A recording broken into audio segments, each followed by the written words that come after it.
Welcome back, everyone, to another new episode of Grow Your Path to Wellness. If you missed our last episode, our last release, we had Molly Feigl, and she talked with us on the topic of much needed topic all the time, but especially in our world right now, parenting teens. So some parenting support tips for parents who have teens, and then some tips and specific ways of fostering emotional wellness in the home and in those relationships with your teens. So if you missed that, make sure you check that out. This week we are welcoming Johanna. I told you I was going to butcher it regardless. It's all good. Johanna Lynn, and our topic today, which Amanda and I talk about all the time and provide a lot of our clients education on, but we're going to be talking about the family imprint, how understanding the impact of family history can transform the work that we do with clients. So, and I'm sure this will translate to the layperson, anybody in our community listening, and the importance of intergenerational patterns and family of origin and different things. So thank you so much for being here with us this Sunday morning. Amanda is out, as everybody can see. She has her little one today, but I appreciate you jumping on with me this morning. Oh, it's great to be here with you.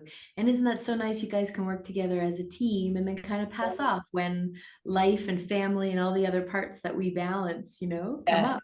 Yes, we are probably, I've worked with a lot of people, but Amanda and I, we always work very well together. It's like, oh yeah, can you take care of that? And it's like, of course. And then it just kind of bounces around. So she Oh, has that's such a her joy. little one and her husband is out. So I was like, I got it. So, and I That's was excited. wonderful. So, That's great. That's great.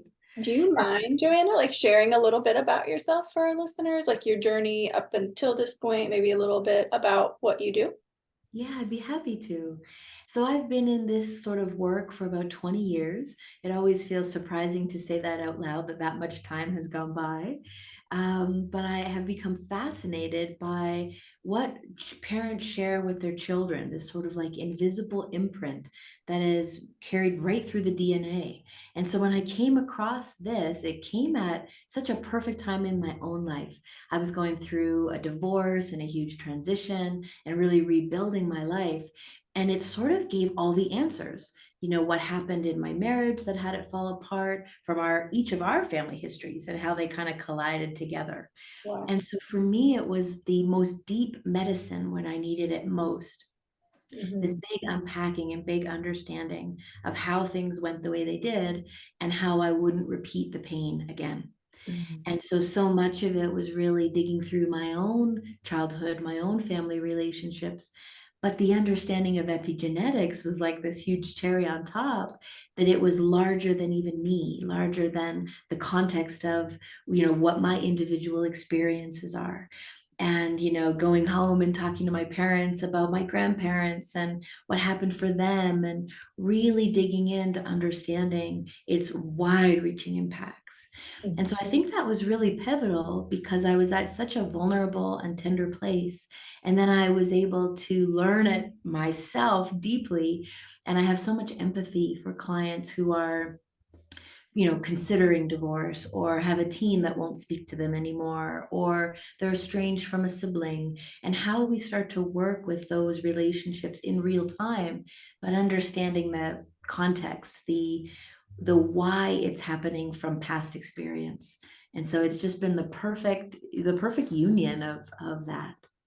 And do you mind me like, so you and Amanda have prior connections, so like this is the first time I'm getting to meet you. So were you, for listeners, you're in Mexico, and what Yes. exactly do you do there? Do you do strictly like I hear couples or like adults, and I'm not sure what that looks like. Yeah, so I'm Canadian and my family and I moved to Mexico a year and a half ago. I just couldn't do winters anymore.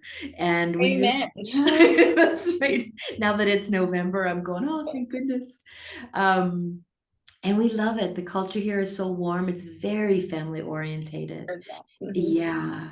And so I work online. I was working really with an international practice online before COVID even hit, and where it became more Oh normal. wow, you were like, oh, we were already kind of doing the thing before Yeah, everybody started doing the things online. that's right. So it was a seamless transition that way. And yes, I tend to work with anything to do with parenting, relationship. A big focus of what I work with people on is their money. So their money imprint. Yeah, and so this can be really big for female entrepreneurs, especially, I mean, men and women deal with money so differently. We Yeah. all have that money imprint, but I would tend to say about 80% of my practice is women. And really looking at the what I call it the money DNA, what we have inherited and how that shows up in our confidence and how we might build a business or how we might stay in the kind of safe territory, not maybe going for what we want, to clear some of that so that we can really have a life more aligned with what we want. Oh, holy cow. Oh, I'm so excited. I'm gonna have to connect with you because it, whenever I host people, whether when Amanda's here, it like we both get like these thought bubbles, and I'm like, okay, she lets her thought bubble out, and then I have to like hurry up, and then I'll let mine out, and then I tried to like not get us too far off track. But I love the word that you use, the imprint. Like I Mm, think it's such a good visual. Like I literally imagine like a fingerprint being left in something like Play-Doh. Like and it's just right. there. It's not like super prominent or, aggressively known. And I think it's such a great way because Amanda, we talk about the 8 dimensions of wellness and how the mind and body, they aren't separate things. And as you're talking, you referred to like the imprint applying to financial wellness, and then my brain goes to like interpersonal wellness, physical health, like the somatic experience. Like it gets so big in my brain, but it's so interesting when you say like, I don't think many people think about like your family history and the impact that that has on your relationship with money specifically. Totally. I love that you brought that up because I don't think people think about this from the perspective of how it affects them. And Yeah, it is literally imprinted in our DNA. yeah, So we are born almost with feelings we think are ours, like I've always had a hard time with money, or this is just how my relationships go. I always have to do all the heavy lifting.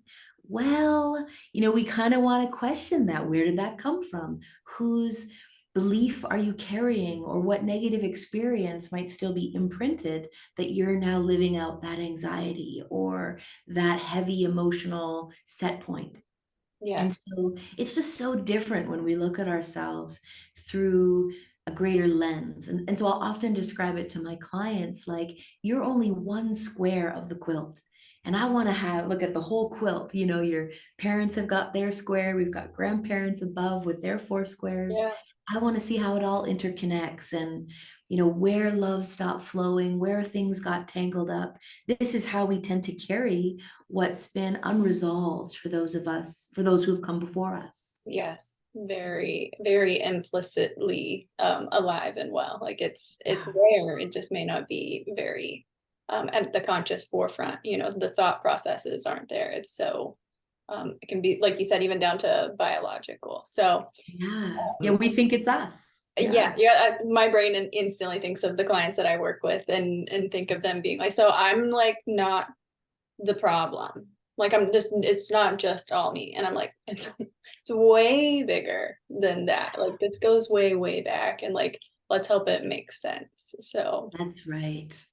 okay. Yeah. So you've kind of started to touch on it a little bit, but what can you share with our listeners about epigenetics? Kind of like break that down for somebody who has maybe never heard that term, and then we'll get into how it relates to helping people understand their struggles. Yeah. So I like to use a computer metaphor when I explain epigenetics because it can be really scientific and complex. And this just sort of encapsulates it so easily in that we're not born with a clear hard drive. We're sort of sharing an operating system with our grandparents and our parents. And so much of that kind of download is within us. And it kind of acts like a reference point. We're kind of coming from that place that making money is hard, or the world isn't safe, or whatever family ideals from whatever traumatic experiences or understandable pieces that might have shaped it. Mhm. And it's really informing the way we move through the world. Now, if we go deeper, there are very interesting epigenetic tags, they're called. So let's say we've had a grandfather, I don't know, we'll do something big, like was a part of a war situation. And now he's going to have certain epigenetic tags that are shared with his children and grandchildren. And so now here I am, I don't know, upstate Connecticut, very safe neighborhood, but the fireworks go off and I go into hypervigilance, or I'm in this kind of panicked situation. Or grandma moved through poverty in her life. And, I've had many clients who admit to me they've got like a fully stocked basement of just in case food. And I think, like, where does that come from? So even the settling into security or safety or whatever that is in their world today, they're not able to do that because that epigenetic imprint is still like a live wire in their body. Mhm. And so certain epigenetic tags can actually turn on the inflammatory response in the body. And so when we're looking at all the other components, I'm sure you work with your clients, the healthy foods, the inspired movement that keeps the body healthy, we're looking at the makeup of where we come from to how certain foods will interact with us based on that imprint of Mm. certain stressful experiences. Some people can be stuck in an annoying traffic jam and turn on a podcast or turn on some fun music and they're fine with it. And other people are like white knuckling, they're so on the edge. What's that difference? And so this is the curiosity of this work. And because I have a generalist knowledge of epigenetics and things, but like for people out there, like I hear the question a lot when I start to talk in my sessions with clients, like, well, what's the difference between somebody teaching me these things? Like maybe I was really close with my grandmother. So it's like, well, yeah, I picked up on, some of the ways that she navigated the world, right? But this can happen even if you didn't have a direct personal, like face to face, hey, we spent a lot of quality time together relationship. Oh, that's such a good point because it goes back to what was modeled, what did I learn in the Yeah. environment, Like it and could then be done over before my you were present in the world yet. exactly. And Yeah. in my years of working with people from all over the world, I've worked with many people that are adopted or there's been huge Mm, estrangement, and it's incredible the patterns that remain. It's you almost have to see it to believe it kind of thing. And so the understanding of back to that imprint example, it's all sort of in there in the wisdom of our DNA, having us respond to certain stressful triggers in one way versus maybe a more calm and cool way that we'd like to. And so what is that imprint? And then I would kind of say on top of what was modeled. So then let's say we are working with an adoptive client, mm, what do they might be maybe know about their biological family, if anything? And mm, even if that's a big question mark, I can kind of reverse engineer it and start to look at their language. mm, How are they describing what's going on? What are those themes? What are those main points that really bring up frustration or blocks? And we can tend to look back without knowing the history and sort of go from their common themes in their own life. And then we sort of want to look at the adoptive family. What was played out there? What can we see? And we kind of have to blend the two. What I've come to really appreciate about this work is how experiential it is. So it's mhm. not just understanding kind of your map of the world, but it's really letting your body somatically, I guess, digest it, release it, metabolize it, so that Yeah. you're showing up in your relationships and your life differently. Yeah.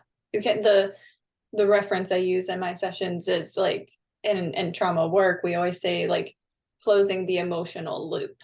Yes. That's what kind of popped into my mind as you're sharing that, because that's what I imagine is clients come and up until this point they haven't been able, they haven't known how, they've only had to survive situations. So being able to move through that entire process of processing and digesting and moving through an emotion instead of it getting locked up, and then like you said, having those blocks, I think is huge. It's a huge component that I could take it as big as like it's kind of the point of the topic today. It's so big because it starts with breaking those those patterns or learning about this and then trying to figure out how in the world do I soothe this and close that loop so I can move move through these things a little bit differently than people before me. That's right.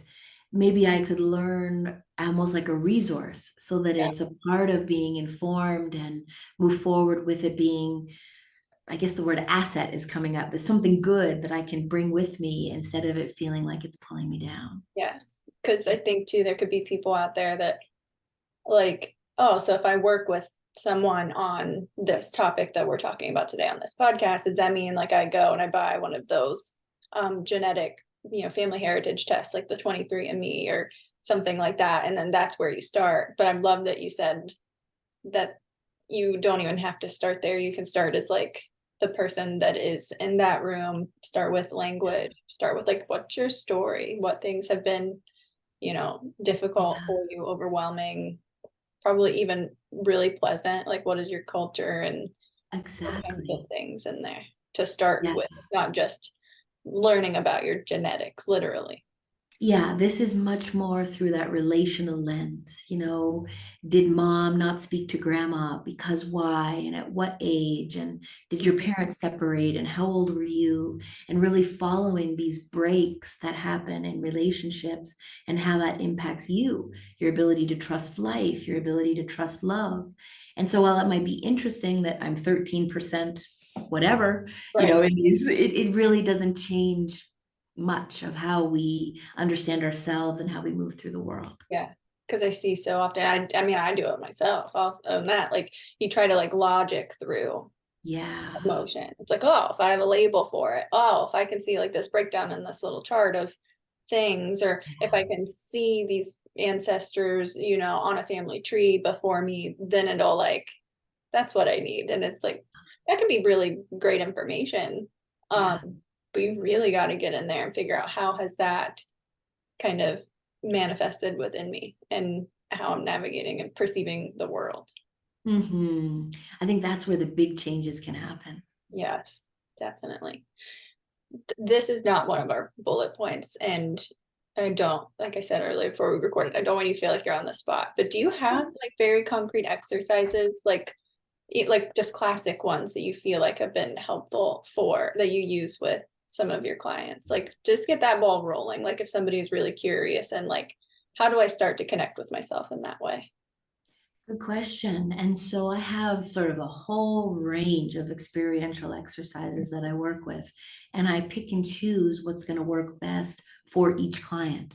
But I would say the most common one, where I start with every client, is to build out that 3-generation genealogram. Mhm, So I'm asking very specific questions, again, that connect to the relational aspect. mhm. So I'll say things like, tell me about your mom. And I'll give very specific a direction there because I don't really want to get into the story of what mom did or what mom said, because the subconscious mind can't tell the difference between a complaint I had this morning or an argument that I had 18 years ago. The same stress chemicals fire off. So I ask almost more for adjectives like, was she cold and critical or was she warm and loving? So these are almost two diverging Yeah. places. And depending on the descriptor words that they use, we know right away within 30 seconds, sort of the mom work that might need to be done there. And same for dad. And I'll also be asking, tell me about mom's relationship with her dad. Mhm. Notice I'm not asking about grandpa because I know my parents' relationship with our son is very different than the Different. dynamic I had with them. Yeah. Yeah, it's just Uh-huh. so common. And so we're looking for patterns, we're looking for closures that might have happened. And many people say, well, what about going further? Like there are indigenous cultures that look at 7 generations back, there are many other philosophies that go much further back. And I say, I'm not discounting any of that, not at all. But my work, I love to stay as close to the science as I can. And Mhm. so epigenetics can prove we're imprinted up to 2 generations. And so we've got our grandparents, we've got our parents, we've got ourselves. And then often it happens so easily that we bring in, if the client has children. So in a way, it's kind of a 4 generation across look at traits, patterns, closures, how love goes, how confidently they are in the world, or where they kind of tuck and hide away. And so, depending on the answers and the insights from that first exercise of building that 3 generation geneogram, then we work on how we unravel that from the body, depending on what's needed. So Mm. that's certainly something your listeners could do. It's sort of like building a family tree, but instead of what was Uncle so and so's name, it's what was his life experiences. Did anything significant happen? Was he close with my dad, or did they have a break somewhere? So you're kind of looking, where did love get tangled up in my family system 3 generations across? Thank you for that. I was like, dang, I know we didn't ask you to come prepared with like any Oh no. specifics, but I was like, what does that look like? Because it can feel like such a big topic for people. And especially like, it's great, right? Like to have family members that you could go to and, have these kind of conversations with, but not everybody has that. So I'm like, how do we Mm, break it down for just about anybody who would be like, dang, I'm kind of interested in how this topic, applies and to yeah. me. So thank you. Well, and I think, Oh, oh, no problem at all. I was just gonna say, I've had many clients say to me, oh, my mom will never answer those questions. yeah. Or my grandma will get so upset if I bring Right. up whatever. And so we have to recognize that even some of our clients, their family members have passed, and this kind of information is sort of lost in history a little bit. Yeah. And so, in the moments where the family member will not speak about it, in a way, we can sort of already kind of surmise, well, probably an unresolved something there, Yeah. big T trauma or little t. And where I might have fears, where I might have upsets, we can just maybe, it's enough to sort of say, well, I guess there's something there. I guess that's where a lot of what I'm dealing with comes from, Yeah. which is great. We don't have to know every nitty gritty detail. It's enough to know where it sits in our own body to be able to release it at that deeper somatic place. Yes. And I love that you say that you don't have to know, you don't have to hear or have somebody go through all of the super nitty gritty details. Like Mhm. if you don't have access to that, just having access. So when I talk with people about like things that happen in our life, Mhm. typically I'm referring to traumatic experiences, but things that happen to me or to people that I loved are obviously very relevant, usually what we think about first, but the things that didn't happen for those people Mhm. and or for me, was is equally impactful. So it's like even if you Oh, don't have that information, you can still there's still something to take away from that absence. oh, I couldn't agree more. Well Mm. said. Yeah. And so for us to move into our next bullet point, so that way I don't take up all of the time and not get your last one in there. Oh, so good. How can how we were loved as children shape how we love today? Mm. This is really core and center to the work that I do. And it helps people understand sometimes why receiving love and support can be so difficult, even though Mm, they feel that they want it, or trusting their spouse or their dear friends can feel like a stretch. mhm, And so we really want to look at our earliest life experiences. And there's this fascinating documentary. I think it's maybe 5 or 6 years old by now. And I believe it was streaming on YouTube. Maybe your listeners can find it. It was called In Utero. And it was so well done. It had some of my favorite researchers, Rachel Yehuda, who's like a rock star in epigenetic research. She was featured in there. This concept that what went on for us in utero really shapes so much of how we are in the world today. So, knowing if we were a surprise pregnancy, let's say, mm, and this feeling of, oh, are they ready for me? Or I don't know, dad loses his job 5 months, in that pregnancy, and they're not ready. I'm going to be a stress. Or the mom lost the baby before you. So mhm, there are all these everyday normal experiences that can happen that begin to shape that beginning part of attachment. mhm, So that's one area to look at. The second is when we're actually being born. Are there medical interventions? Are there reasons why mom and baby are separated? This can have a huge impact on how the brain actually links up. Our first few years of life, it's the most time of brain growth and which neural highways get sort of strengthened and which kind of just hive off and really don't get strengthened. And so that sense of, was I born early, or did mom have a surgery? Did I spend a week in an incubator? Or gosh, like in my generation, when I was born, they just took you off into the nursery, let mom rest. And there's that, I'm not so sure I can trust this connection business as a feeling that gets laid down in baby's body. And so it's very interesting around how do we correct that attachment injury, I guess we would use the word. In our work, we call it an interrupted reaching out movement. Babies reaching out for connection, and for 1,000 normal reasons that baby can't understand, that's interrupted. Did mom have to go right back to work? And I'm a working mom. It's not no anything about that separation that happens to many of us, Yeah. but it's always about how it's reconnected. How am I picking the baby up from daycare, acknowledging that separation? How are we leaving for the couple-hour meeting that I've got before we? And so it's how do we repair that so that that deep trust between parent and child love is solid and clear. And I love you use the word repair, like, because Mhm. repair is possible, right? Like, Yeah. it takes, like taking very active steps, probably some vulnerability, some discomfort, probably a Yeah. lot in there, but um Well, and that repair, repair can even be done with ourselves. Let's say I repaired this piece for myself in my 40s, and it was done within myself. This was not something I had to have my mom present to yeah, do. your mom or your child or something. That's it. Yeah, we can, the change can be in us.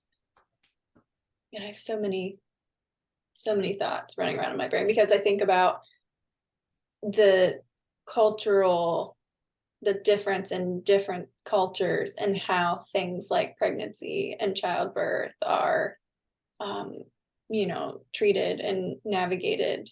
And Mhm. like how you mentioned, like, did parents have to go right back to work? Like, how does the healthcare system typically, approach these things? And there's so much there that I think just gets over generations, it just becomes the new normal. Like, that's just what we have to do. And then nobody's taken a step back and looking at, like, how is that impacting, the humans, like, that are growing up into the world that we're living in, like that that human Exactly. connection. Since I have a dear friend who lives in New York, and so I was in Canada at the time on my 1 year maternity. We had kids the same year, and Mhm. she's back to work within 6 weeks. I Yeah. thought, oh my gosh, like my hormones weren't even, back on track that early. Mhm. And so I think a big, big change for, well, the hormonal health and mental health of mom, the growing mental health of that child, is to really have more maternity leave and support for young families. That would make an immense difference to how these children grow and expand into their teens and adulthood. Yes, absolutely. And I picture for myself, like, my parents' stories aren't, 100% mine to tell, but my mom was very young when she had Mhm. me. So then you're talking about, like, in utero, and I'm like, "Holy cow." And then, like, my parents were never, together. Like, they were both very young, but, Yeah. shortly after, I was born, they weren't together. So I'm just sitting here, just Yeah. So thinking no about wonder this work has your curiosity because yeah, it's your own experience in your own body. definitely. Mhm. Okay. Yeah, so just it can be very, very self-focused, like, this And isn't I just think thank goodness it can be, because I did so much clearing and just releasing of so much of that stuff without even having to have those conversation with my own parents. yeah. They're lovely people, but they're not into this kind of work. And so it would be such a gap if I needed them to somehow get this or somehow Yeah. understand the impact. Yeah. And so Yeah. thank goodness it's enough that the change is in us, and we then show up in that relationship differently when we kind of ditch the backpack of it should have been this way and why wasn't it that way. We're more receptive to how the relationship goes. So cool. The word cool just comes to my mouth. I'm just like, and I highly recommend. I feel like I've watched that documentary, the one you mentioned, but I wrote it down. Like, I feel like it's been so long, or I haven't, and it just sounds familiar. But we'll put that in the show notes for people, if other people would be interested in going and finding that out there on YouTube too. Yeah, it's a fantastic view. Oh, Mhm. so thank you so much. Do you mind, like, as we wrap up here, any parting words, like a mantra, anything that you would like to leave listeners with as a quick wrap up, and then also maybe a plug of where people can find you? I know we have that on our back end, but just so if somebody's Sure. listening right now. Yeah, I think looking at our challenges in life through the understanding that this is bigger than me, and going down that curiosity place of how can I understand myself better through the lens of recognizing my family imprint, so that we kind of lighten what we're carrying instead of feeling like I've got to figure this all out on my own. It kind of opens up all kinds of doors and windows to just look at it through this fresh perspective and hold it a little lighter. Mhm. And if your listeners would like to read more, I write a weekly newsletter on LinkedIn. And there's some really cool stuff about epigenetics and relationships and kind of all the things we've been talking on, just in a deeper way. And so they could check me out there under my name. And I'm on Instagram under the Family Imprint Institute, which is my company name. And I would say those are the two platforms I'm most active on. And if they want to check out my site with other podcasts and articles and all kinds of good stuff, it's my name, johannalynn.ca. Thank you again so very much. We would always be happy to, I know I can speak for Amanda per usual, but if you ever, have another part of the topic or any kind of offshoot, we would love to have you back Yeah, anytime in the that'd future. be a pleasure. Thank you. Thank you for your time, everyone. Thank you so much for listening. Be sure to like, subscribe. Also, please feel free, leave us some comments, some feedback, whether it's on this episode specifically or any specific content that maybe you don't see on our thread of previous episodes. And we will, try our best to look out there in the world and see if there's somebody we can connect with on that topic. But take care, everyone, and have a great rest of your week. Thank you.